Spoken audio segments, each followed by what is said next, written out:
समन्ता चक्रवालेषु अत्रा गच्छन्तु देवता सद्धम्मं मुनिराजस्य सुनन्तु सग्गमुखदं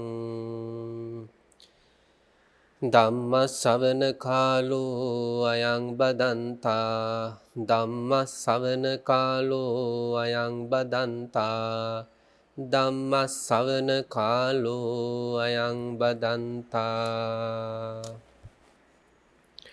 නමෝ තස්ස භගවතෝ අරහතෝ සම්මා සම්බුද්දස්ස නමෝ තස්ස භගවතෝ අරහතෝ සම්මා සම්බුද්දස්ස නමෝ තස්ස භගවතෝ අරහතෝ සම්මා සම්බුද්දස්ස සමනෝ ආවුසෝ ගෝතමෝ කාමානම් පරිඤ්ඤම් පඤ්ඤාපේති මයම්පි කාමානම් පරිඤ්ඤම් පඤ්ඤාපේම සමනෝ ආවුසෝ ගෝතමෝ රූපානම් පරිඤ්ඤම් පඤ්ඤාපේති මයම්පි රූපානම් පරිඤ්ඤම් පඤ්ඤාපේම සමනෝ ආවුසෝ ගෝතමෝ වේදනානම් පරිඤ්ඤා පඤ්ඤාපේති මයම්පි වේදනන්න පරිඤ්ඤම් පඤ්ඤාපේමිති. අතිපූජනීය ලෝකවාසී ගරුතර මහා සංඝරත්නයන් අවසරයි. ශ්‍රද්ධාවන්ත කාරුණික ගුණවන්ත පින්වත්නි, ජයමග රූපවාහිනී නාලිකාවේ සූත්‍ර ධර්ම විවරණ කියලා කියන්නේ සම්මා සම්බුදුරජාණන් වහන්සේ දේශනා කළ සැබෑම බුද්ධ වචනය මොකක්ද කියලා සාකච්ඡා කරන දේශනා කරන ධර්ම දේශනා මාලාවක්. අපේ ගෞරවනීය ස්වාමින් වහන්සේලා දිනකට එක සූත්‍රය බැගින් මේ දිනවල මජ්ක්‍ධිම නිකායේ මූල පණ්ණාසකයට අයිති සූත්‍ර 150 පිළිවෙලට දේශනාව සිද්ධ කරනවා. අද දවසේ අපිට දේශනා කරන්න තියෙන්නේ මජ්ක්‍ධිම නිකායේ සඳහන් වෙලා තියෙන මූල පණ්ණාසකේ 13 වෙනි සූත්‍ර ධර්මයේ පිළිබඳව. මේ 13 වෙනි සූත්‍ර ධර්මය කුමක්ද? මහා දුක්ඛඛන්ධ සූත්‍රය. සම්මා සම්බුදුරජාණන් වහන්සේ කාමයන්ගේ, ඒ වගේම රූපයේ, ඒ වගේම වේදනාවන්ගේ ආදීනවය පිළිබඳව, ආස්වාදය පිළිබඳව, නිස්සරණය පිළිබඳව සංග්‍රහ කරලා කළ විග්‍රහයක් මේ උතුම් මහා දුක්ඛඛන්ධ කියන සූත්‍ර ධර්මයේ තියෙනවා. අපි මේ හැම සූත්‍ර ධර්මයක්ම හොඳට හදාරන්න ඕනේ. පින්නතුන්ට පුළුවන් නම් මේ මජ්ක්‍ධිම පණ්ණාසක පොත් වෙළඳ සැලකින් ලබාගෙන නැත්නම් කල්යාණ මිත්‍රයන් සමග හුවමාරු කරගෙන හරි පුළුවන්කමක් තියෙනවා නම් මේ සූත්‍ර ධර්ම වලට අනුකූල අටුවා ග්‍රන්ථ, ටීකා ග්‍රන්ථ හිම අරගෙන මේ සූත්‍ර හොඳට හදාරන්න පුරුදු වෙන්න ඕනේ. හදාරපු අය නැවත නැවත හදාරන්න ඕනේ. ඒකට හේතුව මේ වෙනකොට අපේ පින්නතුන් දන්නවා සම්මා සම්බුදු රජාණන් වහන්සේලා වහන්සේ පිරිනිවන් පාලා අවුරුදු 500ක් යන්නට මත්තෙන් අවුරුදු 500ක් යන්නට මත්තෙන් දස අකප වස්තු 10ක් අරගෙන අකප වස්තු අකප කාරණා 10ක් අරගෙන භික්ෂුන් වහන්සේලා පිරිසක් මේ ශාසනයෙම මතු වුණා. මේ බුද්ධ ශාසනයේ ථේරවාද සහ මහායාන කියලා දෙකකට බෙදෙන විදියට. ඒ කියන්නේ කතාවට කියනවා ශාසනයෙන්ම තමයි හරියට ගහ විනාශ කරන්න කඳපණුව සකස් වෙන්නේ යම්සේද මේ බුද්ධ ශාසනය විනාශ කරන අය මතු වෙන්නේ ශාසනයෙන්මයි. ගහක කඳපණුව හටගෙන ඒ ගහ විනාශ කරනවා වගේ. ඉතින් යම්කිසි ඒ වගේ කඳපණුවෙක් මේ ශාසනය විනාශ කරනකොට මේ ශාසනයට වෙන ව්‍යසනය දැනගන්න නම්, මේක නපුරක් කියලා තේරුම් ගන්න නම් අනිවාර්යයෙන්ම පිරිසුදු බුද්ධ වචනය අපි දැනගෙන තියෙන්න ඕනේ. යම්කිසි ශාසනයට දැනගෙන හරි නොදැනගෙන හරි හිතලම හරි නොහිත හරි යම්කිසි කෙනෙක් අවඩක් කරනවා නම් කඳපණුවෙක්ගේ ලක්ෂණ පෙන්눔 කරනවා නම් එයා අධර්මයක් කතා කරනවා නම් ඒ කතා කරන්නේ අධර්මයයි මෙන්න ධර්මයයි කියලා කියන්නේ අපි ධර්මයේ දැනගෙන ඉන්න ඕන. එයා අවිනයක් කතා කරනවා නම් මෙයා මේ කියන්නේ අවිනයක්, විනය මෙන්න මේකයි කියලා කියන්න අපි විනය දැනගෙන ඉන්න ඕනේ. ඒ නිසා තමයි පින්නති මේ ජයමක රූපවාහිනී නාලිකා විශේෂයෙන්ම ධර්මදර ඒ වගේම විනයදර ශ්‍රාවකයන් සකස් කිරීම පිණිස මේ සූත්‍ර ධර්ම විවරණය බොහොම කරුණාවෙන් ප්‍රඥාව පෙරදරි කරගෙන මේ විදිහේ වැඩසටහනක් සංග්‍රහිත කරලා තියෙන්නේ. ඉතින් පින්නති අපි අද දේශනාවට තෝරගත්තේ මහා දුක්ඛකන්දෝපම සූත්‍රය කියලා සිහිපත් කළා. මේ සූත්‍රයේ නිදානයක් තියෙනවා. මේ සූත්‍රයේ හේතුවක් තියෙනවා. සම්මා සම්බුදු රජාණන් වහන්සේ පින්නති එදා වැඩ වාසය කළේ ජේතවනාරාමයේ. ඉතින් ජේතවනාරාමයේ අනේපිර සිටුතුමා සකස් කරලා දුන්න ඒ ආරාමයේ වැඩ වාසය කරන කාලේ බුදුරජාණන් වහන්සේගේ ස්වාමින් වහන්සේලා පිරිසක්, ශිෂ්‍යයන් වහන්සේලා පිරිසක්, ශ්‍රමණයන් වහන්සේලා පිරිසක් පිණ්ඩපාතචාරිකාවේ වැඩම කරලා ඒ අතරතුරදී මොකද උනේ? පරිබ්‍රාජකාරාමයකට වැඩියා. එදා අවදියේ බුදුරජාණන් වහන්සේගේ කාලේ බුදු පියාණන් වහන්සේ විතරක් නෙවෙයි බුදුරජාණන් වහන්සේගේ ශ්‍රාවකයෝ පවා භික්ෂු භික්ෂුණී උපාසක උපාසිකා කෙන සිවණක් පිරිස අන්‍ය ශාස්ත්‍රුන් වහන්සේලා සහ අන්‍ය ශාස්ත්‍රුන් වහන්සේලාගේ ශිෂ්‍යවරයන් එක්ක ඕන තරම් සම්බන්ධතා පවත්වලා තියෙනවා. මිත්‍රත්වයන් පවත්වලා තියෙනවා. හරීම සුහදත්වයක් තිබුණා. දෘෂ්ටි වශයෙන් වෙනස් වුණත් බුදුරජාණන් වහන්සේ ඒ වගේම ශ්‍රාවකයන් වහන්සේලා නිවැරදි දෘෂ්ටියක හිටියත් වැරදි දෘෂ්ටිවල හිටපු අය රෞද්‍ර විදියට කුරුරු විදියට ප්‍රතික්ෂේප කරන්නේ නැහැ, කළෙත් නැහැ.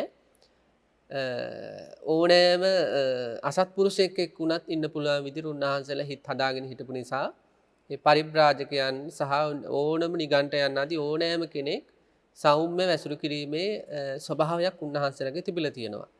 ඉතින් එදා බුදුරජාණන් වහන්සේගේ ශ්‍රාවකයන් වහන්සේලා කිහිප නමක් පිණ්ඩපාත චාරිකාව අතරදී මොකද කරන්නේ?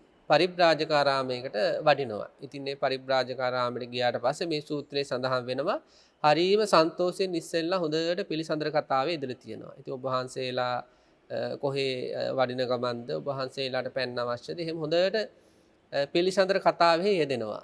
ඒක ලොකු ගුණයක්. ඉතින් අපි උනත් අපේ ජීවිතේට එකතු කරගන්න ඕන. අපි දැකලා තියෙනවා, අපිට දැනලා තියෙනවා සමහර අයට සමහර ක්‍රිස්තියානි පල්ලියක් දැක්කම කේන්ති යනවා, මුස්ලිම් පල්ලියක් දැක්කම කේන්ති යනවා, හින්දු කෝවිලක් දැක්කම කේන්ති යනවා. ඉතින් අපි බලන්න ඕනේ අපි ඉන්න තැන පින්නත් මාතා යතා නියම් පුත්තන් ආයුසායක පුත්ත මනුරක්කේ එවම්පි සබ්බ භූතේසු කියලා. ලෝකෙට මම්ම කෙනෙක් වගේ ජීවත් වෙන්න කියපු ශාස්ත්‍රුන් වහන්සේ කෙනෙකුගේ ශ්‍රාවකයෝ වුණ අපි පල්ලියක් දැක්කම කේන්ති ගන්නවා නම් අපි ඉන්නේ කොතනද කියලා ඇත්තට අපි තේරුම් ගන්න ඕනේ. කෝවිලක් දැක්කට පස්සේ අපිට කේන්ති යනවා නම් ඒ පූසාරි කෙනෙක් හරි එහෙම නැත්නම් මේ පල්ලියක නායකයෙක් හරි දැක්කට පස්සේ අපිට කේන්ති යනවා නම් අපේ විදර්ශනාවේ දුබලත්වය, මෛත්‍රී දුබලත්වයම ප්‍රකට වෙන්නේ. හැබැයි එදා කාලේ බුදුරජාණන් වහන්සේ හෝ ශ්‍රාවකයන් වහන්සේලාට එහෙම ප්‍රශ්න තිබ්බේ නැහැ. ඕන ශාස්ත්‍රුන් වහන්සේ නමක්, ඕන ශාස්ත්‍රුන් වහන්සේ නමකගේ ශිෂ්‍යයෝ එහෙම හරිම සෞම්‍යව ඇසුරු කරනවා. හැබැයි ඒ වැරදි දෘෂ්ටි පරාමර්ශනය කිරීමක් කරන්නේ නැහැ. ජීවිතේට ගන්නෙ නැහැ. බුදුරජාණන් වහන්සේ දේශනා කළේ තියෙනවානේ අපිට සත්පුරුෂයත් එක්කත් හොඳින් ජීවත් වෙන්න පුළුවන් වෙන්න ඕන. අසත්පුරුෂයෙක් එක්කත් හොඳින් ජීවත් වෙන්න පුළුවන් වෙන්න ඕන. ඒකයි සමත විදර්ශනා වැඩිච්ච අයගේ ලක්ෂණය. මේ ස්වාමීන් වහන්සේලාත් ඒ පරිබ්‍රාජකයෝ එක්ක හොඳට සුහද සාකච්ඡාවේදීලා ඒ වෙලාවේ මේ පරිබ්‍රාජකයෝ මෙන්න මෙහෙම ප්‍රශ්නයක් අහනවා. සූත්‍රයේ දේශනා කළ තියෙන සඳහන් වෙලා තියෙන මෙහෙමයි පින්නත්නි. සමනෝ ආවුසෝ ගෞතමෝ කාමානම් පරිඤ්ඤම් පඤ්ඤාපේති. පරිබ්‍රාජකයෝ සඳහන් කරන වැවැත්නි ශ්‍රමණ ගෞතමයන් වහන්සේ කාමයන්ගේ ප්‍රහාණය කරන සඳහන් කරනවා. ශ්‍රමණ ගෞතමයන් වහන්සේ කාමයන් ප්‍රහාණය කළ යුතුයි කියලා සඳහන් කරනවා. මයම්පි කාමානම් පරිඤ්ඤම් පඤ්ඤාපේම. අපිත් එහෙමයිනේ. අපිත් කියනවනේ කාමයන් ප්‍රහාණය කළ යුතුයි කියලා. සමනෝ ආවුසෝ ගෞතමෝ රූපානම් පරිඤ්ඤම් පඤ්ඤාපේති. ශ්‍රමණයන් වහන්සේ දේශනා කරන රූපේ ප්‍රහාණය කරන්න කියලා. ඉතින්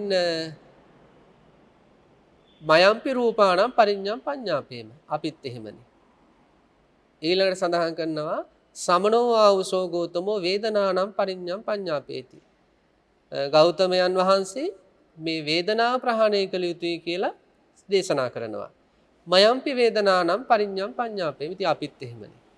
බලන්න මේ පරිබ්‍රාජකව සඳහන් කරනවා ඇවැත්නි බුදුරජාණන් වහන්සේ ඔබ වහන්සේගේ ශාස්ත්‍රුන් වහන්සේ ඔබ වහන්සේලාගේ කාමයන් ප්‍රහාණය කරන්න කියලා සඳහන් කරනවා. අපිත් එහෙම දේශනාවක් කරනවා. අපිත් එහෙම සිද්ධ කරනවා. ඊළඟට ඔබ වහන්සේගේ ලාගේ ශාස්ත්‍රුන් වහන්සේ රූපය ප්‍රහාණය කරන්න කියන ඉතින් අපිත් එහෙම කියනවානේ. ඊළඟට සඳහන් කරන ඔබ වහන්සේලාගේ ශාස්ත්‍රුන් වහන්සේ වේදනා ප්‍රහාණය කරන්න කියන ඉතින් අපිත් එහෙමනේ. එහෙම සඳහන් කළා නම් මොකක්ද ඉතින් අපි දෙගොල්ලගේ තියෙන විශේෂත්වය? මොකක්ද අපි දෙගොල්ලගේ තියෙන නානත්වය කියලා විමසනවා. දැන් ඉතින් පිණුතුන්ටත් හිතෙන්න පුළුවන් නැත්නම් තමයි දැන් එයාලත් එහෙම කියනවා නම් බුදුරජාණන් වහන්සේත් මේකම නේද කියන්නේ කියලා. ස්වාමීන් වහන්සේලා මුකුත් කතා බහ කරන්න යන්නේ සම්බන්ධව. ඒක පිළිගන්නෙත් නෑ පිළිනොගන්නෙත් නෑ. ස්වාමීන් වහන්සේලා ඒ සාකච්ඡාව අවසන් වෙලා මිත්‍රත්වයත් රැකගෙන ඔන්න එනවා ජේතවනාරාමයට. ජේතවනාරාමයට ඇවිල්ලා බුදුරජාණන් වහන්සේට මේ සිද්ධිය එහෙමම සඳහන් කරනවා. භාග්‍යතුන් වහන්සේ අපි පරිබ්‍රාජකාරාමයට ගියා. ඒ පරිබ්‍රාජකාරාමයට ගියාට පස්සේ එහි ඉන්න පරිබ්‍රාජකවරු සඳහන් කළා ඔබ වහන්සේලා වගේම අපිත් කාමයන් රූප වේදනා ප්‍රහාණය කරන්න කියලා සඳහන් කරනවා. මොකක්ද අපි දෙගොල්ලගේ වෙනස කියලා. එතකොට බුදුරජාණන් වහන්සේ දේශනා කරනවා පින්වත් මහණෙනි දැන් අපේ සමාජෙ ඉන්නවනේ පින්වත්නි අත්හරින්න කියලා කියන අය. අපේ පිනුතුරුණත් එහෙමයි හම් වෙලා ඇති සමහර කෙනෙක් ඕක අතහැරලා දාන්න. දැන් සමහර දේවල් වලදී කියනවා අතහැරලා දාන්න. අතහැරීම පුරුදු කරන්න එහෙම කියනවා. හැබැයි එයාලගෙන් ඇහුවොත් කොහොමද අතහරින්නේ කියලා. එයානේ උත්තර වෙනවා. දැන් සමහර අය කියනවා බැඳෙන්න එපා. බැඳුනොත් දුක් ඇති වෙනවා. බැඳෙන්න එපා කියනවා. අපි අහනවා හරි බැඳෙන්නේ නැතුව ඉන්නේ කොහොමද? ආන්න එතකොට එයාලට උත්තර නැහැ. දැන් අද සමාජෙත් ඉන්නවා සමහර අය අත්හරින්න කියනවා. හැබැයි අත්හරින ක්‍රමවේදය දන්නේ නැහැ. බැඳෙන්න එපා කියනවා. හරි බැඳෙන්නේ නැතුව ඉන්න පුළුවන් මොකක් කළොත්ද? ඒක එයාලට කියන්න තේරෙන්නේ නැහැ. බුදුරජාණන් වහන්සේගේ ධර්මයෙන් තොරව. ඉතින් අර පරිබ්‍රාජකයන්ටත් එහෙම අදහසක් තිබ්බා. රූපය ප්‍රහාණය කරන්න ඕනේ. හැබැයි ප්‍රහාණය කරන විදිය දන්නේ නැහැ. වේදනා ප්‍රහාණය කරන්න ඕනේ. හැබැයි වේදනා ප්‍රහාණය කරන විදිය දන්නේ නැහැ. කාමයන් ප්‍රහාණය කරන්න ඕනේ. ප්‍රහාණය කරන විදිය දන්නේ නැහැ. බුදුරජාණන් වහන්සේ සඳහන් කරනවා කවුරු හරි පින්වත් මහණෙනි ඔබෙන් ඔය වගේ කාරණා විමසුවොත් බුදුරජාණන් වහන්සේ සඳහන් කරන මෙන්න මෙහෙම අහන්න. කෝ පනාවුසෝ කාමානං අස්සාදෝ කාමයන්ගේ ආශාදෙ මොකද්ද? කෝ ආදීනවෝ කියන්න බලන්න කාමයන්ගේ ආදීනව මොනවද කියලා. කින් නිස්සරණං කොහොමද කාමයන්ගෙන් අපි මිදෙන්නේ? අන්නේ ප්‍රශ්නේ අහන්න කියනවා. කෝ රූපාණං අස්සාදෝ රූපේ ආශාදෙ මොකද්ද? කෝ ආදීනවෝ රූපේ ආදීනය මොකද්ද? කින් නිස්සරණං කොහොමද රූපෙන් නිස්සරණය වෙන්නේ? වේදනාවේ ආශාදෙ මොකද්ද? වේදනාවේ ආදීනව මොකද්ද? වේදනාවෙන් මිදෙන්නේ කොහොමද? නිස්සරණයක් ලබන්නේ කොහොමද? අන්න එහෙම විමසන්න කියනවා. දැන් රූපය ප්‍රහාණය කරන්න කියලා කියනවා නම් අහන්න කියන රූපයගේ ආශාදෙ මොකද්ද? රූපයගේ ආදීනව මොකද්ද? රූපයෙන් නික්මෙන්නේ කොහොමද? කාමයන්ගේ ප්‍රහාණයක් ගැන කතා කරනවා නම් අහන්න ඕන. කාමය ප්‍රහාණය කරන්නේ කොහොමද? කාමයන්ගේ ආදීනව මොකද්ද? කාමයන්ගේ ආශාද මොකද්ද? බුදුරජාණන් වහන්සේ දේශනා කරන පින්වත් මහණෙනි මේ දෙවියන් සහිත බඹුන් සහිත මරුන් සහිත මේ ලෝක ධාතුව තුල තථාගතයන් වහන්සේ හෝ තථාගත ශ්‍රාවකයෙක් හෝ මේ තථාගත ශාසනයෙන් පිට කිසිවෙකුට ඕවට උත්තර දෙන්න බෑ කියනවා. දැන් අපේ පිනුතුන්ට එහෙම දැන් යම්කිසි අවබෝධයක් තියෙනව නේද දැන් කාමයන්ගේ ආදීනව ගැන කාමයන්ගේ ආශාදය ගැන කාමයන්ගේ නිස්සරණය පිළිබඳව අපිටත් තියෙනනේ යම්කිසි දැනුමක්. අපිට මේක දැනුනේ කොහොමද? අපි මේ දැනගත්තේ කොහොමද? බුදුරජාණන් වහන්සේගේ ශාසනයට ආපු නිසා මේ ධර්මයට ලං වුණ නිසා. නැත්නම් අපි දන්නවද රූපයන්ගේ ආදීනව රූපයන්ගේ ආශාද රූපයන්ගේ නිස්සරණ වේදනාවේ ආදීනවයක් තියෙනවා කියලාවත් අපිට මරණකම් හොයාගන්න පුළුවන් වේද බුද්ධ ශාසනය හමුුන් නැත්තම්. වේදනාවන්ගේ ආශාදයක් තියෙනවා වේදනාවන්ගෙන් නිස්සරණය වෙන්නේ මෙන්න මේ ක්‍රමවේදය තුලින් කියලා අපිට හාන් කවිසියක්වත් දැනගන්න පුළුවන් ද ශාසනය හමුුනේ නැත්තම්. ඔබට එමටයි කාටවත් බෑ. අපිට ශාසනය හමුුන් නැත්තම් වල්මත්තල මේ ජීවිතය ගෙවන්නේ. නන්නත්තර වෙල මේ ජීවිතය ගෙවන්නේ. කුසලයේ මොකද්ද අකුසලයේ මොකද්ද යන්නේ කොහෙද ඉන්නේ කොහෙද මොකද්ද කරන්නේ මෙයාට විපාක ලැබෙන්නේ කොහොමද මුකුත්ම දන්නේ නැහැ අපි. ඉතින් අපේ සංසාරගත මහා දුක්ඛයක් විඳලා මතුවෙච්ච මේ අමාමෑණී අපේ බුදු පියාණන් වහන්සේ හින්දා ඉතින් අම්ම කෙනෙක් වගේ ඒ අසංකේය කල්ප ගානක් අපි වෙනුවෙන් කරුණාවෙන් කළ කැපවීමේ ප්‍රතිඵලය නිසා තමයි අපි මේ දන්න ඔක්කොම දන්නේ පින්නවා. ඒකනේ බුදුරජාණන් වහන්සේ කාලේ හිටපු ස්වාමීන් වහන්සේලා කොහොමද හිටියේ? බුදුරජාණන් වහන්සේ දන්නේය මා නොදන්නේය. බලන්න නිහතමානී වෙච්ච හැටි. බුදුරජාණන් වහන්සේ දන්නේ ඇත්ත නිති. අපි උනත් දැන් අද දන්නව දැන් දේශනා කරන අපි උනත් ධර්මයේ ගැන යම් කිසි විදිහකට දන්නවා, විනය ගැන යම් කිසි විදිහකට දන්නවා, අභිධර්මයේ ගැන යම් කිසි විදිහකට දන්නවා. මේක දන්නේ කොහොමද අපි? බුදුරජාණන් වහන්සේ හින්දානේ. එහෙනම් මේක අපට අයිති දෙයක් නෙමෙයි. වෙනත් කෙනෙක් හොයාගත දෙයක් නෙමෙයි අපි මේ දැනගත්තේ. ඉතින් අතීතයේ හිටි ස්වාමීන් වහන්සේලාට ඕ සිහිය හොඳට තිබ්බා. නිරන්තරයෙන් ඒ සිහිය තිබ්බා.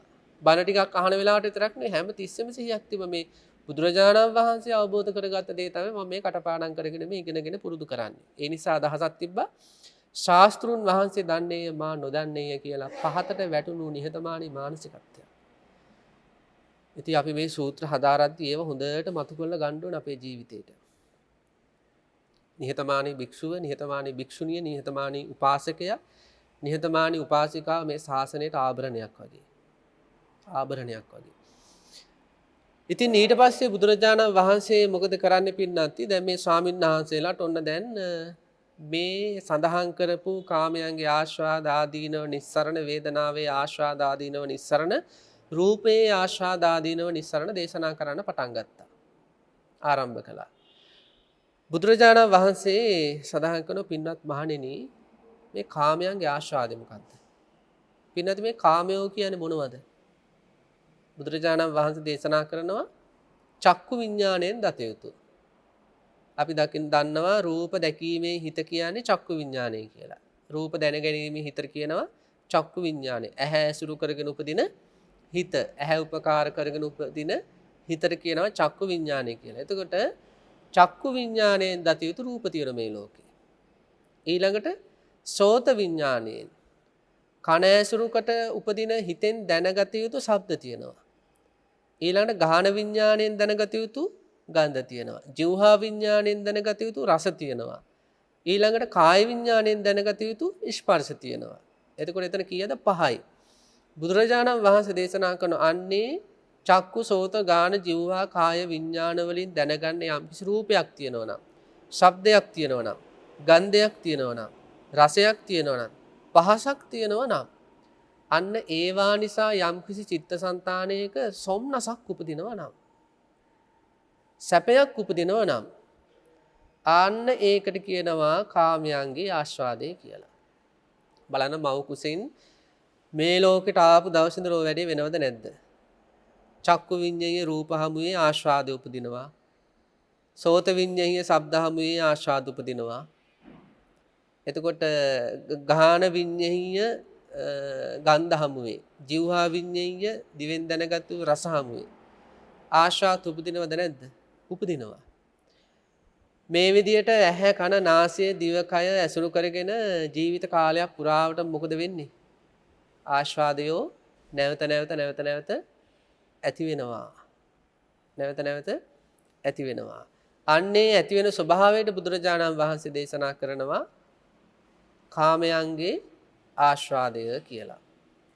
ඊළඟට බුදුරජාණන් වහන්සේ දේශනා කරනවා පින්වත් මහණෙනි ඇසෙන් දත යුතු චක්කු විඤ්ඤාය රූපාදිය නම් මේ තුලින් උපදින සොම්නසන නාස්වාදය මේ කාමයන්ගේ ආදීනවය මොකද්ද?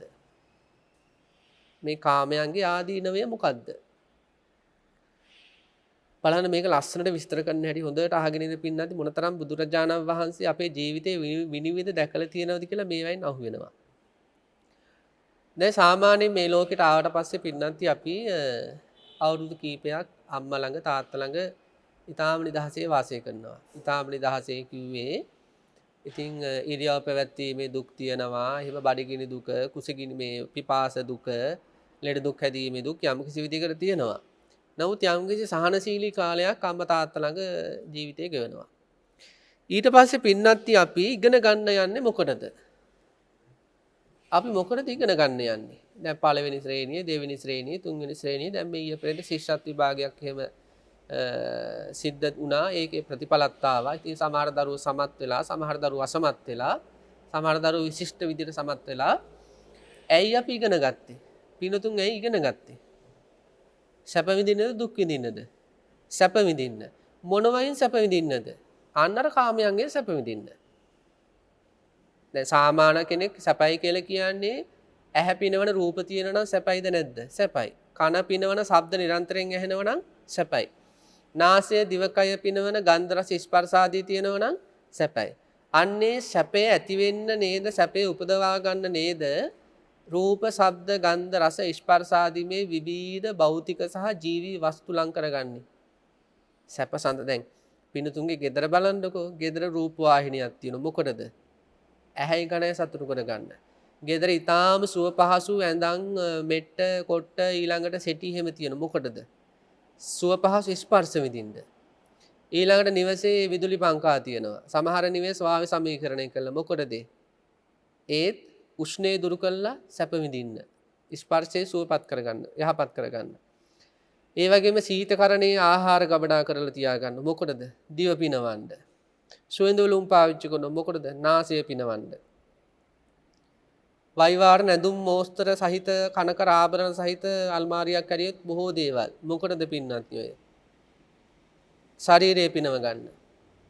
එතකොට නිවසක් කියලා කියන්නේ ඇහැ කන නාසය දිවකය පිනව ගන්නට බඩු භාණ්ඩ ජීවි දේවල් එකතු කරගත්ත මධ්‍යස්ථානයක් වගේ.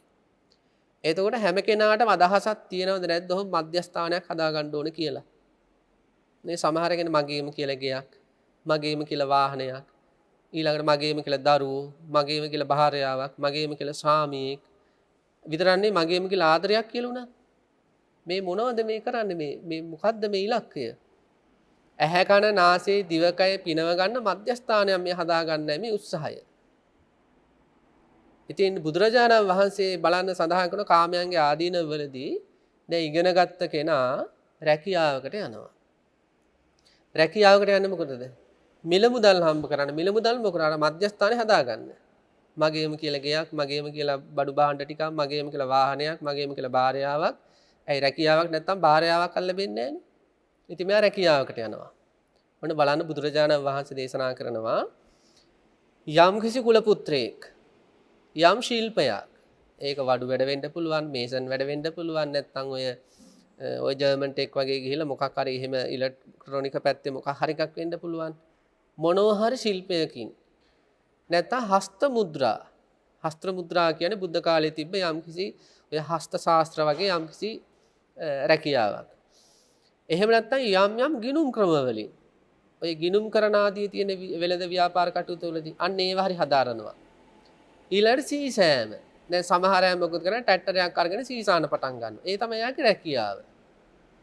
ඊළඟට වෙළඳාම. සමහර අය මාළු වෙළඳාම් කරනවා, මස් වෙළඳාම් කරනවා, ගෘහ භාණ්ඩ වෙළඳාම් කරනවා, ආහාර පාන වෙළඳාම් කරන විවිධ වෙළඳාම්. ගව පාලනය. සමහර අය ගවය පාලනය කරනවා. සමහර අය අවිගෙන රජුට උපස්ථාන කරනවා.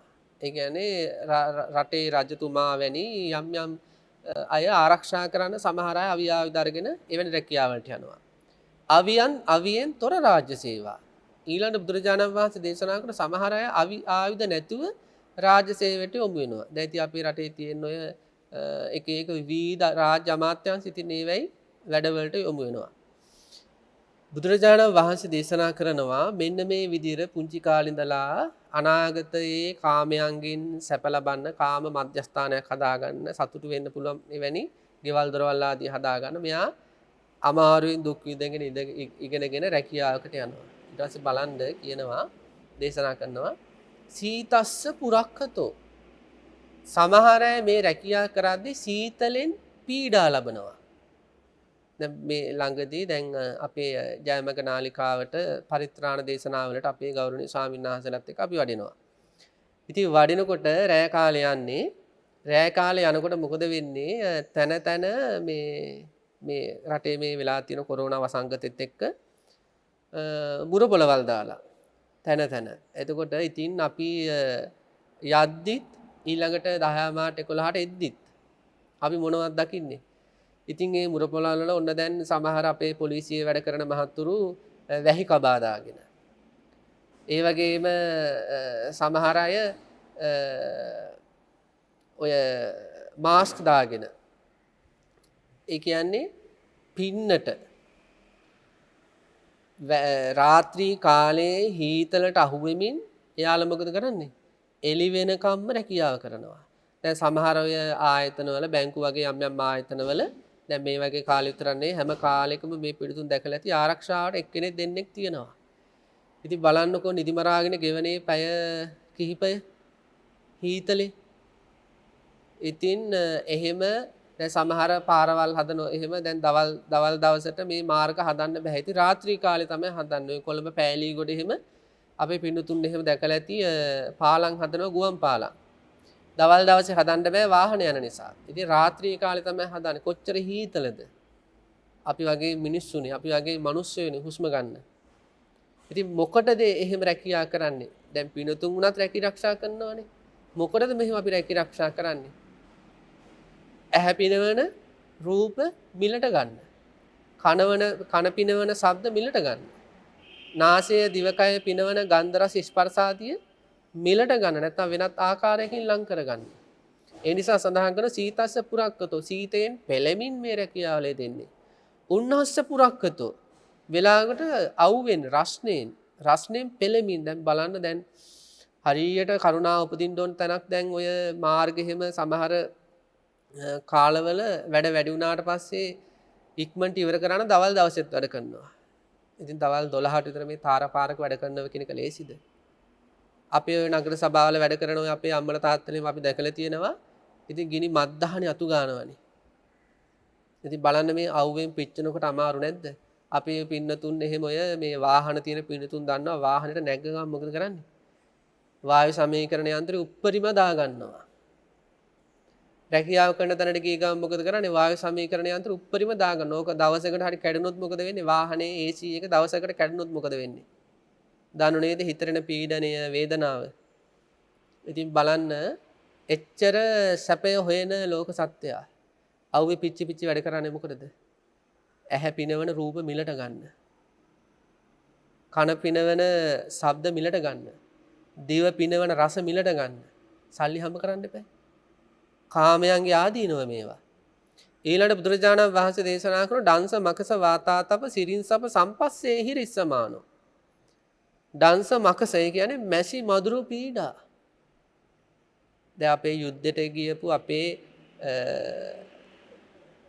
අය ඉන්නවා. ඒ අය යුද්ධයට යන ප්‍රධාන හේතුවක් තමයි රට ගැන තියෙන හැඟීම. මේ බුද්ධ ශාසනය රැක ගන්න ඕනේ, මේ රට රැක ගන්න ඕනේ කියන හැඟීම. ඒ වගේම එයාලගේ ජීවිත පවත්වා ගැනීමේ අදහසත් එතන තියෙනවා. එතකොට බලන්න ඒ සේවය තුල කොච්චර දුෂ්කරතාවයන්ට මුහුණ දීලා තියෙනවද? අපිව බේරගන්න නමුත් ඒ රැකියාව කරද්දී කොච්චර කැලෑවල රාත්‍රී කාලේ ගත කරමින් ඊළඟට වතුරත් නැහැ වෙලාවකට අර මේ මාස ගාණක් අර කල් ඉක්ුත් වීමේ දින තියෙන අර ආහාර පැකට් එකක් එක්ක මැස්සන්ට මදුරුවන්ගෙන් පීඩා ලැබමින් ඉතින් අපි වෙනුවෙන්නේ විඳපු දුක අරගෙන බැලුවොත් ඒකත් රැකියාවක්නේ. ඉතින් බලන්න කොච්චර මේ විදිහට මැස්සි මදුරුවෝ තල රැකියා කරන සමාජ ඉන්නවද? අපිට මේ බණ අහන අයටත් එහෙම අත්දැකීම් ඇති. මැස්සි මදුරුවෝ තල හොඳත් නෑ ප්‍රාණඝාතත් වෙනවා. හොඳම නෑනේ. මැස්සි මදුරුවෝ එලව රැකියාව කරනවා.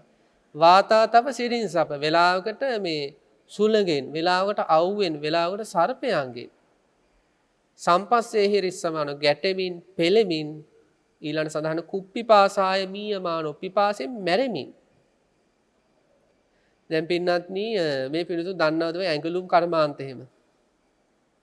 පොඩක් බලන්නකෝ ඒ දරුවෝ විඳින දුක. ඒ ඇඟලුම් කර්මාන්ත ශාලාවල හෙට දවසේ යම්කිසි ඕඩරයක් තියෙනවා කියන අවසන් කරන්න. දැන් අද දවසේ ඒ ආයතන ප්‍රධානීන් ඊළඟ ආයතන ප්‍රධානීන්ගෙන් පසු ඉන්න යම් ඔය වැඩ බලන අය එහෙම මොකද කරන්නේ? දැන් අර වැඩ කරන ළමයිට ඇවිල්ලා කියනවා හෙට මෙන්න මේ වගේ ඕඩරයක් තියෙනවා. එක්කෙනා කෑලි 500 ගානේ දෙන්න ඕන හෙට. දැන් සාමාන්‍යයෙන් ළමයි දන්නවා උපරිම දෙන්න පුළුවන් දවසකට 400ක් 450ක්. දැන් මෙයාලා දන්නු 500 නොදුන්නොත් හොඳට අහගන්න වෙනවා. ඒ සමහරට වැටපුඩත් ඒක බලපාන්න පුළුවන්. ඉතින් මොකද කරන්නේ ඊළඟ දවසේ වැඩ පටන් ගන්න 8ට නම් 7:00 වෙද්දි වැඩට යනවා. 7:00 ඉඳන් 8 වෙනකම් ලැබෙන දෙයක් නැහැ. ඒත් වැඩ. ඊළඟට දහවල් 10ට විතර ඔන්න 9:00 විතර ලැබෙනවා මේ තේ එකක් හරි මොන හරි ගිලම්පසක්. ඒකටවත් යන්නේ නැහැ. ඊළඟට වෙලාවකට ඒ දරුවෝ වැඩ කරනවා වතුර බෝතලේ ළඟ වතුර පිපාසයි බොන්නේ නැහැ. බොන විනාඩියට කෑල්ලක් මහ ගන්න පුළුවන් කියලා. ඊළඟට හවස කරගන්න බැරි වුණොත් අහගන්න වෙන ටික අපේ ඇඟලුම් ආයතන වල වැඩ කටයුතු කරන දරුවෝ එහෙම ඉන්නවනම් ඒ දරුවෝ දන්නෝ ඔතන තියෙන දුෂ්කරතාවය. ඊළඟට සමහර මේ ඔය තියෙන්නේ මේ වෙළඳ කටයුතු වල මේ වෙළඳ නියෝජිතයෝ ඉන්නවා. ඒ කියන්නේ එයාලා මොකද කරන්නේ? එයාලා ආයතනෙන් ආයතන වෙළඳ සැලට ගිහිල්ලා එයාලා අර තමන්ගේ නිෂ්පාදන ආයතනයේ නිෂ්පාදන භාණ්ඩ බෙදා හරින්න ඕනේ. උදේට මොකද කරන්නේ? ආයතන ප්‍රධානියා හෝ ආයතන ප්‍රධානියාගේ පසු ඉන්න කෙනෙක් මෙයාට දෙනවා ටාගට් එක කියලා කියන්නේ ඉතින්. සාමාන්‍යයෙන් කියන්නේ ඉලක්කයක් දෙනවා. ඔයා මේ ලක්ෂයක ආදායමක් හවස 5 වෙද්දි මේව කරන්න ඕනේ. ඒක නොකරගත්තොත් මොකද වෙන්නේ?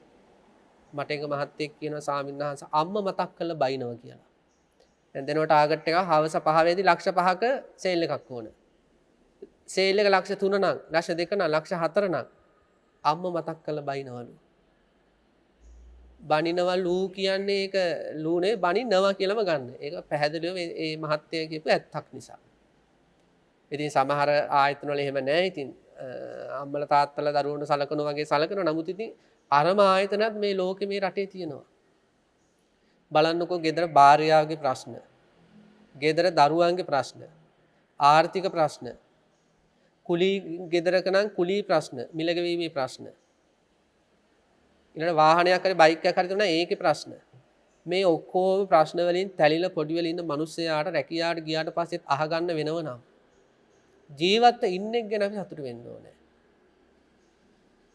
අර මම මීට කලින් දේශනාවක සිහිපත් කළ එක මහත්තයෙක් මට කිව්වේ සායනස නෝනත් හරහට කිව්වා මේ දවස්වල. දරුවෝ ටිකත් හරහට කිව්වා. නැන්දම්මත් හරහට කිව්වා. බොසුත් හරහට කිව්වා. සායනස මට ලෝකෙම මරාගෙන මැරෙන්න හිතනවා කිව්වා. එච්චර වෛරයක් තියෙනවා කිව්වා. බලන්න එතකොට මේ රැකියාවක් ඉස්සර ඉස්කෝලේ යද්දි කොහොමද අපි රැකියාවකට යන්න හීනමාපු හැටි. මං ජොබ් එකකට යනවා මම මෙහෙම කරනවා මගේම කියලා ආයතනයක් පටන් ගන්නවා අර වැඩේට යන්න ඕන. අත්දකින්නකොට තමයි පින දිශාව අමතක වෙන්නේ. දැන් සමහර අය කියනවා මගේ ආයතනයක් පටන් ගන්න. හරි මගේ ආයතනයක් පටන් ගත්තේ කියමුකෝ. ඕකේ සේවකයොත් එක්ක වැඩ කරන එක ලේසිද? පොඩ් එහෙ මෙහෙ යනකොට බෝඩ් කැලි ටිකක් අරන් එළියට පයින්නවා. පඩිමදි කියලා. ඊළඟට හිටපු ගමන් වැඩට එන්නේ නැහැ. අස්වැලි ගිහිල්ලා. නොකියාම අස් වෙනවා. ආයතන ප්‍රධානියොත් දුක් විඳිනවා. ආයතන සේවකයොත් දුක් විඳිනවා. ඇයි මේ? කාමයන්ගේ ආදීනව. මොකද්ද මේ අපි ගෙවෙන ජීවිතේ? මොකද්ද මේ අපි මේ පුංචි ආශාද ටිකක් ලබන්න කප්පරක් දුක් විඳිනවා. කලකිරෙන්නමයි වටින්නේ. ඉතින් බුදුරජාණන් වහන්සේ දේශනා කරන පින්වත් මහණෙනි ඔන්නෝම ආදීනව තියෙනවා. කාමයන්ගේ ආදීනවයක් විය. ඊළඟට බුදුරජාණන් වහන්සේ දේශනා කරනවා මේ විදියට අවුවට පිච්චි හීතලට අහු වෙවි මාසි මදුරු කකා වතුරක් බොන්නේ නැතුව වෙලාවකට කන්නේත් නැතුව කන්නත් නැහැ. කන්න තියනවා වැඩනේ ඉතින් නොකා වැඩ කරනවා. මෙහෙම කරලා බුදුරජාණන් වහන්සේ දේශනා කරනවා බලාපොරොත්තු වෙන මට්ටමට යන්න බැරි වුණා නම් දැන් රැකියාව කරන හැබැයි බලාපොරොත්තු වෙන මට්ටමට වැටුප ලැබෙන්නේ නැහැ. නැත්තම් භවභෝගාදී වගා කරනවා බලාපොරොත්තු වෙන තරමට ඵල ලැබෙන්නේ නැහැ. ආශ්‍රයන ලැබෙන්නේ නැහැ. ඒ වගේ යම්කිසි ආයතනයක් ආයතන කටයුතු කරනවා ආයතන ප්‍රධානියෙක් විදිහට නමුත් බලාපොරොත්තු වෙන ලාභ ලැබෙන්නේ නැහැ. ඉතින් බුදුරජාණන් වහන්සේ මොකද දේශනා කරන්නේ? සෝචති. එයා ශෝක කර ඉන්නවා. අනේ මං කබුරන කැබිරිල්ලට හම්බ වෙන්නේ සොච්චමයි. අන්න ශෝක කර ඉන්නවා. කොච්චර මං උත්සාහ කළාද මේක උත්සල ගන්න මේ විදිහට මේ ආයතන අනේ හරි ගියේ නෑනේ. ඔන්න ශෝක කරනවා. කිලවති නිකන් ක්ලාන්තය වගේ නිකන් යාට. කල්පනා කරලම තෙහෙට්ටු එයාට. පරිදේවති වෙලාවකට කියවනවා. ගෙදර ගිහිල්ලා නෝනත් එක කියවනවා, ළමයි එක කියවනවා.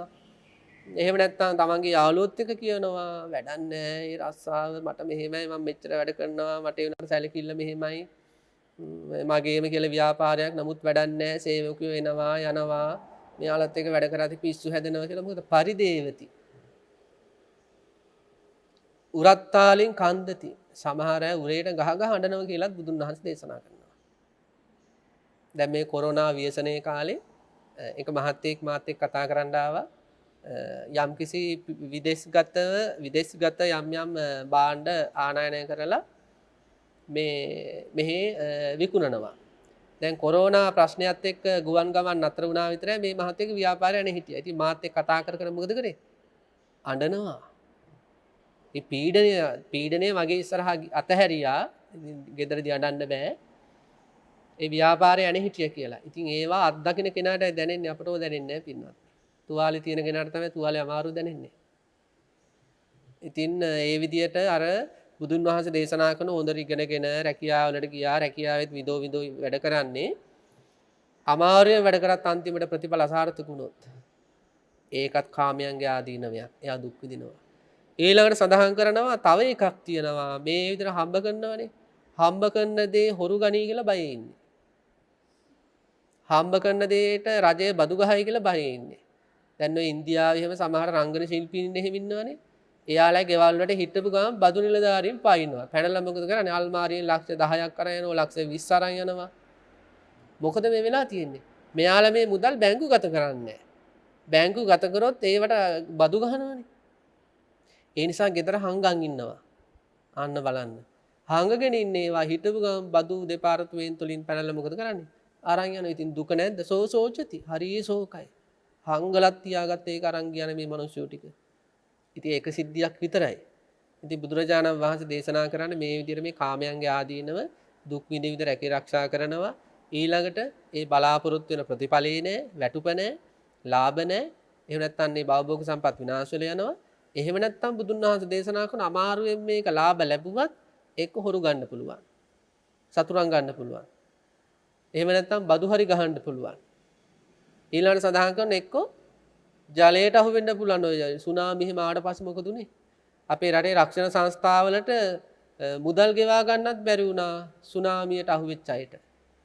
එච්චර දේපල සැප සම්පත් විනාශ වුණානේ. සමහර අයගේ ගෙවල් දොරවල් හොයාගත්තේ වත්තේ තිබ්බ ගහකින්. බලන්න හම්බ කරගෙන සතුටු වෙන්න කියලා මිලන ගත්ත රූප, ශබ්ද, ගන්ධ, රස, ස්පර්ශ මධ්‍යස්ථානම ගහගෙන ගියා. ගෙවල් දොරවල් පිටින්. වෙලාවකට හිත පිනවපු මගේ කරගත්ත භාර්යාව, දරුවෝ, ස්වාමියාත් ගියා. ඉතින් කොහොමද ඉතින් සමහර අය උමතුනානේ. අදටත් ඉන්නෝනේ සුනාමිය නිසා මානසික අවුල් වියවුල් තත්ත්වයටපත් වෙච්ච අය. තමන්ගේ දේවල්, තමන්ගේ හම්බ කරගත්ත දේවල් නැති වීම නිසා. ඉතින් බලන්නකො පින්නත් මේ සෝබාදහම කොච්චර අසාධාරණද. මේ සසර ගමන කොච්චර වේදනාකාරීද. කොච්චර මේක කටුකද. ඉතින් මේවා ගැන නොහිත අර ඇහැට පේන රූපයක් ගැන හිටියොත් මොකද වෙන්නේ? කාමයන්ගේ ආදීනවය වැහිලා යනවා. ඒකයි කියන්නේ කාමයන්ගේ ආදීනවය වැහෙන්නේ ආස්වාදයෙන්. ආස්වාදය දෙපැත්තට කරලා ආදීනවයට රින් ගන්න පින්නත්. ආස්වාදේ කඩාගෙන යන්න ඇතුළට. මහා ආදීනවයක්. ආස්වාදයේ වීයටයක් වගේ නම් පින්නත් ආදීනවය මහා මේරු පර්වතේ තරම්. හැබැයි වීයටෙන් ඒක වහගෙන තියෙනවා වගේ තමයි. අවිද්‍යාවත් එක්ක මේ ඔක්කොම අත්වල බඳ ගත්තට පස්සේ අර මහා ආදීනවේ ආස්වාදයෙන් වහලා දානවා. ඉතින් මෙන්න මේ විදිහට බුදුරජාණන් වහන්සේ දේශනා කරනවා පින්වත් මහණෙනි කාමයන්ගේ ආදීනව මෙහෙම ඊළඟට කියනවා මේ කාමයන් නිසා ඊළඟට රජවරු එක්ක දබරට යනවා. ශාස්ත්‍රීයයන් එක්ක බමුණන් එක්ක ගෘහපතියන් එක්ක අම්මා පුතා එක්ක පුතා අම්මා එක්ක තාත්තා පුතා එක්ක පුතා තාත්තා එක්ක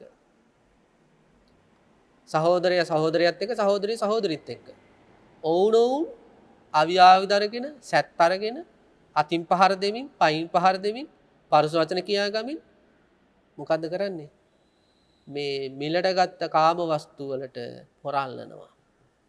දැන් මට එක අම්ම කෙනෙක් සඳහන් කළා. ඒ අම්මා ඉස්සර ගොඩක් දුප්පත් ඉතින්. ඉතින් අම්මට පුතෙක් ඉඳලා තියෙනවා. ඒ පුතා සීට්ටුවක් දාලා. ඒ පුතා යම් කිසි රැකියාවක් කරනවා.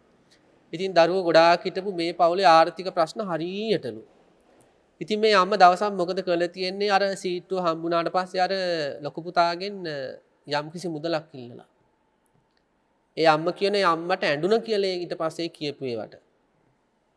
අර තමන්ට අර තමාර සීට්ටුව දාලා අර යම් කිසි මුදලක් අතර ගත්තනේ. ඒවා කාම වස්තුනේ. ඉතින් මේ තමන්ගේ ඒ සීට්ටුව තුලින් ලැබිච්ච මුදල අම්මා ඉල්ලුවා කියලා තමන්ගේ මනිත් සහෝදර සහෝදරියන්ගේ යම් යම් වැඩ කටයුතු සඳහා හොඳ අඩව්වක් අල්ලලා. විනාඩික විනාඩි දෙකක විතරක් නෙවෙයි. ඔහෙලා මට දිනු වෙන්න දෙන්න, ඔහෙලා මට අරමයි කරන්න මෙහෙමයි කරන්න කියලා. ඉතින් අම්මලා තාත්තලා මේව කොච්චර අත්දකින්න වැද්ද? මේ ඉඩ කඩන් නිසා, ගෙවල් දොරවල් නිසා, සැප සම්පත් නිසා අම්මලා තාත්තලා අමුවේ ඝාතනය කරනවා. මේ කපනව කොටනව නෙවෙයි මං කියන්නේ මේ මානසිකව මරලා දාන ළමයි කොච්චර ඉන්නවද? ඔහේ මොනවද අපිට කරේ මේ ආවට මේ අර විල්ලම් මේ විල්ලම් අපි මේ කුසේ තියාගෙන හිටපෙකම කොච්චර මේ දෙයක්ද? ඉපදුනාට පස්සේ මහ පොළොවේ අඩිය ගහනකම් අම්මයි තාත්තයි අපිව රැක බලාගත්ත එකම කොච්චරද? ඒ මුකුත් නැහැ. අරවා ඉල්ලනකොට යමක් ඉල්ලනකොට නැති බැරි වෙනකොට මොකද කරන්නේ? ඉතින් අපේ අම්මලා තාත්තලව හොඳට අත්දැකලා ඇති මේ ලෝකේ. ඉතින් බලන්න ඉතින් ඕක තමයි කාමයන්ගේ ආදීනව. එක්කම ඔය සමහර නිමිස් తీරව නේද පින්නත්? අම්මයි තාත්තයි මැරෙනව නේද? පවුල පොකරට රණ්ඩු අල්ලන්න පටන් ගන්නවා. අම්මයි තාත්තයි ඉන්නකම් කොහොම හරි හැම පැත්තම ෂේප් කරගෙන ඉන්නවා. අම්මා හරි මැරුණොත් තාත්තා හරි මැරුණොත් දෙන්නම හරි මැරුණොත් පාසේ අර තියෙන අර මේ මුළු ලෝකෙටම සාපේක්ෂව ගිනි පෙට්ටියක් තරම් පුංචි ඉඩමට කුමි පැටව ටික වගේ පොරල්ලන්න පටන් ගන්නවා. ඉතින් සහෝදරකමුත් නැහැ, සහෝදරිකමුත් නැහැ. ඉතින් ආයි මරණයටවත් මගේ ගෙන්නන්න එපා, මරණයටවත් මම යන්නේ නැහැ කියලා. මොකද්ද මේ කාමයන්ගේ ආදීනව? ඔන්න සසර. ඊළඟ ජීවිතේ රජ කෙනෙක් වුණත් පින්නati කාමයන්ගේ ආදීනව තියෙනවම තමයි. ඉතින් බුදුරජාණන් වහන්සේ මේ විදිහට මේ මහා දුක්ඛක්ඛන්ධෝප සූත්‍රය දේශනා කරන කාමයන්ගේ ආදීන. ඊළඟට බුදුරජාණන් වහන්සේ දැන් කාමයන්ගේ ආස්වාදයේ දේශනා කළා. ඇහැ කන නාසය දිවක පිනවීම, සතුටු වීම කාමයන්ගේ ආස්වාදය. මෙන්න කාමයන්ගේ ආදීනව දේශනා කළා. ඊළඟට බුදුරජාණන් වහන්සේ දේශනා කරනවා පින්වත් මහණෙනි මේ කාමයන්ගේ නිස්සරණය මොකද්ද? මොකද්ද කාමයන්ගේ නිස්සරණය? මේ කාමයන් රූප, ශබ්ද, ගන්ධ, රස, ස්පර්ශ ආදී පංචකාම වස්තු વિશે යම්කිසි ඡන්ද රාගයක් තියෙනවා නම් ඒ ඡන්ද රාගය ප්‍රහාණය වීම තමයි කාමයන්ගේ නිස්සරණය. ඒ ඡන්ද රාගය ප්‍රහාණය වෙන වැඩපිළිවෙල මොකද්ද? ආරෂ්ඨාංග මාර්ගය. ආරෂ්ඨාංග මාර්ගය ගැන පරිබ්‍රාජිකයෝ දන්නවද? නිගණ්ඨයෝ දන්නවද? කවුරුවත් දන්නේ නැහැ. ඒකයි බුදුරජාණන් වහන්සේ මුලින්ම දේශනා කළේ පින්වත් මහණෙනි කාමයන් ප්‍රහාණය කරන්න කියලා කියන්න පුළුවන්. නමුත් ප්‍රහාණය කිරීමේ මාර්ග කිසිම දෙවියෙක්, කිසිම බ්‍රහ්මයෙක්, කිසිම මාරයෙක් දන්නේ නැහැ. තථාගතයන් වහන්සේ, තථාගත ශ්‍රාවකයන් වහන්සේ නමක් ඇරින්ද. පින්වත්නි ඊළඟට බුදුරජාණන් වහන්සේ දේශනා කරනවා පින්වත් මහණෙනි රූපයන්ගේ ආස්වාදය කුමක්ද? බලන්න පින්නදී බුදුරජාණන් වහන්සේ කොච්චර මේක අපූර්වට විස්තර කරලා තියෙනවද කියලා. 15 හැවිරිදි හෝ 16 හැවිරිදි හෝ 15 හැවිරිදි හෝ 16 හැවිරිදි ඊතා උෂ්ණ වූ, ඊතා මිටි නොවූ, ඊතා කෘෂ නොවූ, ඊතා මහත් නොවූ, ඊතා කළුත් නොවූ, ඊතා සුදුත් නොවූ, ශාස්ත්‍රීය හරි බ්‍රාහ්මණ හරි ගෘහපති හරි යෞවනියක් ඉන්නව නම් අන්නේ යෞවනිය නිසා, යෞවනියගේ පැහැය නිසා යම්කිසි සුවයක් උපදිනවා නම්, යම්කිසි සොම්නසක් උපදිනවා නම් ඒක රූපයාගේ ආස්වාදය. දැන් ඒක අනිත් පැත්තට දාලා තරුණයෙකුට ගන්නත් පුළුවන්. යම්කිසි යෞවනයෙක් හරි යෞවනියක් හරි ඉන්නවා 15 හැවිරිදි හරි 16 හැවිරිදි හරි ඊතා උසත් නැහැ, ඊතා මිටිත් නැහැ, ඊතා මහතත් නැහැ, ඊතා කෙට්ටුත් නැහැ, ඊතා කළුත් නැහැ, ඊතා සුදුත් නැහැ. යම්කිසි තරුණයෙක් හරි තරුණියක් හරි ඉන්නවා නම් ඒ තරුණිය නිසා, ඒ තරුණියගේ හැමේ පැහැය නිසා යම්කිසි කෙනෙකුට දකිද්දී බලන්න මේ ලෝකයේ අපේ පින්නතුරුත් මේක අත්දැකලා ඇති ජීවිතේ. දකිද්දී තමන්ගේ ඇහැ පිනවන ගතියක් තියෙනවා නම්, ඒ හඬ ඇහෙද්දී යම්කිසි කනට පිනවන ගතියක් තියෙනවා නම්, ඒ ගන්ධයට, රසයට, පහසට යම්කිසි පිනවන ගතියක් තියෙනවා නම් අන්න ඒක ඒ විශේෂයෙන් මේ රූපය දැකීම තුළ දැකීම තුළ ඒ රූපේ පැහැ තුළ යම් කිසි කෙනෙකුට සතුටක් ඇති වෙනවා නම් සොම්නසක් ඇති වෙනවා නම් බුදුරජාණන් වහන්සේ දේශනා කරනවා අන්න රූපයාගේ ආස්වාදය. ඊළඟට බුදුරජාණන් වහන්සේ දේශනා කරනවා පින්වත් මහණෙනි මේ රූපේ ආදීනව මොකද්ද? බලන්න ඒ අර ගෘහපති හරි බ්‍රාහ්මණ හරි නැත්තම් ශාස්ත්‍රීය හරි යෞවනිය 80ට එනවා. නැත්තම් 90ට එනවා. නැත්තම් 100ට එනවා. අවුරුදු 100ක් හරි 90ක් හරි 80ක් හරි එනවා. බුදුරජාණන් වහන්සේ දේශනා කරනවා ජරාවෙන් දි รา ගියේ. අවුරුදු 80ට හරි 90ට හරි 100ට හරි ඇවිල්ලා ජරාවෙන් දිරලා. ගොණැස්සක්සේ වක්වි. දැන් උන අපේ පිනුතුන් මතක් කරගන්න පයස ගිහපු ආච්චි අම්ම කෙනෙක්. ගොණක්සක්සේ වක්වි. අර අවුරුදු 15 සුදුත් නැති කළුත් නැති උසත් නැති මිදිත් නැති මේ හොඳ චවි වර්ණයක් තිබ්බ තරුණිය 80ට 90ට 100ට ගිහිල්ලා ජරාවෙන් දිරලා ගොණැස්සක් වගේ වක් වෙලා දැන් කුදුයි. සැර යටිය පිහිටකොට මෙන්න එක අතකට වෙවුලන අතට සැර යටියුත් ඇවිල්ලා. වෙවුලමින් ඕන වෙවුලනවා. යන්නෙත් වෙවුල වෙවුල ඉන්නෙත් වෙවුල වෙවුල යමක් ගන්නෙත් වෙවුල වෙවුල. කැඩුණු දත් අන්න බලන්න. දැන් මේ පින්නතුන් හිතන්න දැන් තමන් කාත් එක්ක හරි අඳුරන්නේ නැති කෙනෙක් දැකලා ලස්සනයි කියලා hina වෙනවා. hina වෙනකොට මෙයාගේ තියෙන්නේ දත් අතරින් පතරණ. මොකද වෙන්නේ? කලකිරෙනවද නැද්ද? කලකිරෙනවා. දත් ටික නැත්තම් ඒත් කලකිරෙනවා. එතකොට දැන් මෙතන සඳහන් කරනවා අර ලස්සනට හිටපු තරුණිය අවුරුදු 80ක් 90ක් වෙද්දී දතුත් කැඩිලා, දතුත් ගැලවිලා, කෙස් ඉදිලා, ඊළඟට වැටුණු කෙස් සහිතයි. කෙස් ගොඩක් ගිහිල්ලා. ඇඟ රැලි ඇතිව මුළු ශරීරේම රැලි වැටිලා, දිය රැලි වගේ රැලි වැටිලා. තල කැලල් සහිත මේ පිළිතුරු දැඟලේ තියෙන සමහර අය වයසට ඇති ශරීරේ ලප දානවා කළු පාට. අන තල කැලල් සහිත. බුදුරජාණන් වහන්සේ අහනවා පින්වත් මහණෙනි ඒ ශරීරයේ වර්ණය දකිද්දී ඒ රූපේ දකිද්දී සතුටක් එහෙම උපදීද? දැන් අපේ පින්තුන් හිතන්න ඕනේ යම් කිසි කෙනෙක්ට අපි ඇත්තම කතා කරමු පින්නත්. අපි ඇත්තම කතා කරමු. යම් කිසි කෙනෙක්ට තමන් ආදරය කරන තරුණියක් ඉන්නවා නම් දැන් මේ කාලේ කාට හරි ආදරය කරනවා කියමු. එයා අවුරුදු 80 දී හම්බුණා නම් ආදරයක් උපදීද? දැන් තරුණියකට ආදරය කරනවා කියලා කියමු. දැන් එයා 80 පෙනුමෙන් හම්බුණා නම් ආදරයක් උපදීද? යම් කිසි තරුණයෙකුට ආදරය කරන තරුණියක් ඉන්නවා. ඒ තරුණයාට අවුරුදු දැන් අපි දු 20යි 25යි කියලා. ඒ තරුණයාට අවුරුදු 80ක් වෙද්දී නම් Tamanට හමුුනේ කැමැත්ත උපදීද? නෑ. සතුටක් උපදීද? නෑ. අන්න බලන්න. රූපයගේ ආදීනවය. බුදුරජාණන් වහන්සේ දේශනා කරනවා අර අවුරුදු 16 දී 18 දී කැමැත්ත ඉපදුනාට සතුට ඉපදුනාට ඒකම ජරාවටපත් වෙලා කුදු ගැහිලා රැලි වැටිලා දත් වැටිලා කෙස් සිදිලා ජරා ජීර්ණ වෙලා අබලම් වෙච්ච දුබල වෙච්ච ජරාවටපත් වෙච්ච කරත්තයක් වගේ තත්යකටපත් වුණාට පස්සේ මොකද වෙන්නේ? සතුටක් උපදින්නේ නැහැ. කලකිරීමක් උපදින්නේ, සංවේගයක් උපදින්නේ, අනුකම්පාවක් උපදින්නේ. ඊළඟට සඳහන් කරනවා ගිලන් ඉඳලා එයා ඇඳට වැටෙන එහෙමම. වයසයිනේ ඇඳට වැටෙනවා. දැන් මල මුත්‍ර ගොඩේ වැටලා ඉන්නවා. දැන් සතුටුයිද? දැන් සොම්නසයිද? දැන් ආශාදජනකයිද? නෑ. දැන් කලකිරෙනවා. අනේ කියලා. ඊළඟ බුදුන් වහන්සේ දේශනා කරන එයා මැරුණොත් ඒ මල කඳ දකිද්දි මොකද වෙන්නේ? මැරිලා බුදුන් වහන්සේ දේශනා කරන එක නිල් වෙනකොට, ඒක ඉදිමෙනකොට, ඒකේ පණුව ගහනකොට, ශරීරේ පුරාම හාල් දැම්ම වගේ පණුව විසිරෙනකොට, ඒකේ මස් තිය වෙනකොට, ලේදිය වෙනකොට, කටු මතු වෙනකොට, කටු කැඩෙනකොට, ඒ අස්ථි ආදී පස් වගේ තත්ත්වයන් සුදු පාටපත් වෙනකොට අර සතුට අර සොම්නස උපදීද? අනුරූපය ආදීනවේ. බලන්න අපි මේ ලෝකයේ මේ රූපයක් දැක්කට පස්සේ ශරීරයක් දැක්කට පස්සේ පාටයි වාත්තු කලාවත් වගේ වාත්තු කලාව වගේ කියලා අහු වෙනවා තමයි. නමුත් ඒකේ ආදීනවේ කෙනෙකුට ඒ වර්ණවත් කියලා ආශාද ජනකව දකින හැම අස්සෙන් යන්න පුළුවන් නම් අවුරුදු 80ක හැමකට ඒ හැමේම අවුරුදු 90ක විතර වයසට ඒ හැමේම මරණයටපත් වුණාට පස්සේ තියෙන ගතියට ඒකේ මරණයෙන් පසු නිල් වෙන හැටි ඒ හැම පුරාම මේ පණුව ගහන හැටි ඒ හැම පුරාම මේ පූජාව සැරව ඕජස් ආදී ගලන හැටි ඒ හැම දියවැල යන හැටි දකින්න පුළුවන් නම් නේද? අපි මේ ලෝකේ කොච්චර පින්නත් විනිවිද දකින්න ඕනද? ඉතින් බුදුරජාණන් වහන්සේ දේශනා කරනවා පින්නත් මහණෙනි ඔන්න ආදීනවේ රූපේ. ඊළඟ දේශනා කරන රූපේ නිස්සරණය මොකද්ද?